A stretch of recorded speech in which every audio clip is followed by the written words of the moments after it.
এই ফ্যাসিবাদ বিরোধী আন্দোলনে এবং বিগত 16 বছরে যারা শহীদ হয়েছেন তাদের আত্মার মাগফিরাতের জন্য আমাদের যারা নিহত হয়েছেন তাদের সবাইকে মাফ করে দেন এবং সবাইকে জান্নাতুল ফেরদৌস নসিব করেন। সংগ্রামী বন্ধুরা, আজকের আমি প্রথমেই মহান রব্বুল আলামিনের কাছে শুকরিয়া জ্ঞাপন করছি। এমনি একটি পরিবেশে আমরা আজকের ইফতার আয়োজন করতে পেরেছেন বলে, ফেসিবাদ মুক্ত, সংখ্যা মুক্ত অবস্থায় আমরা একটি ইফতারের আয়োজন করতে পারার জন্য মহান রব্বুল আলামিনের কাছে শুকরিয়া জ্ঞাপন করছি।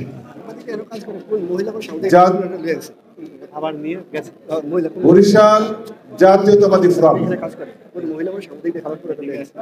এই জাতীয়তাবাদী ফোরামের নামের উপরে এই একটি সহজ সেবামূলক সংগঠন, এরা বিভিন্ন সময় বিভিন্নভাবে জাতীয়তাবাদী আন্দোলনকে সহায়তা করেছেন এবং এই ফ্যাসিবাদকে দূর করার জন্য বিভিন্নভাবে আন্দোলন সংগ্রামে সহায়তা করেছেন।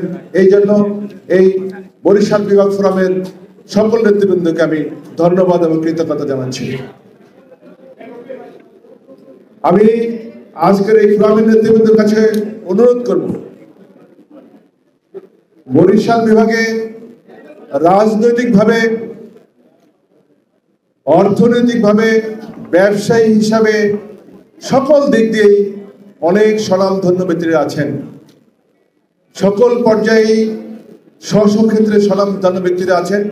আমি আশা করব ফোরামের নেতৃবৃন্দ সকলেই তাদের সাথে যোগাযোগকে আরো বৃদ্ধি করবেন এবং এই ফোরামকে আরো শক্তিশালী করবেন। কারণ এই ফোরাম শুধু ইফতার মাহফিল বা ঈদ পুনর্মিলনী বা কোনো একটা অনুষ্ঠানের মধ্যে যদি সীমাবদ্ধ থাকে তাহলে এই ফোরামের কোনো কার্যকারিতা আছে বলে আমি বিশ্বাস করি না। যদি এই ফোরাম বরিশাল বিভাগের যে কোনো সংকটে, বরিশাল বিভাগের ছাত্র, যুবক, অসুস্থ মানুষ, সকল মানুষের যে কোনো সংকটে যদি কাজে আসতে পারে তবেই এই ফোরামের সফলতা বলে আমি বিশ্বাস করি। সেজন্য আপনাদের কাছে অনুরোধ থাকবে, এই ফোরাম যেন বরিশাল বিভাগের একটি সেবামূলক ফোরাম হিসেবে আগামী দিনে আত্মপ্রকাশ করে। পরিশেষে এখানে 31 দফা নিয়ে যে আলোচনার কথা হয়েছে, আমাদের নেতা জনাব তারেক রহমান সাহেব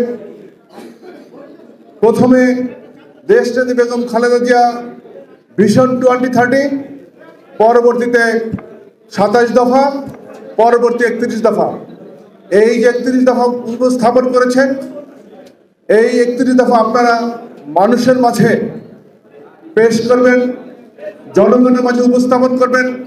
ইনশাল্লাহ এই 31 দফার মধ্য দিয়ে আগামী দিনে বাংলাদেশের মুক্তি, জনগণের মুক্তি মিলবে।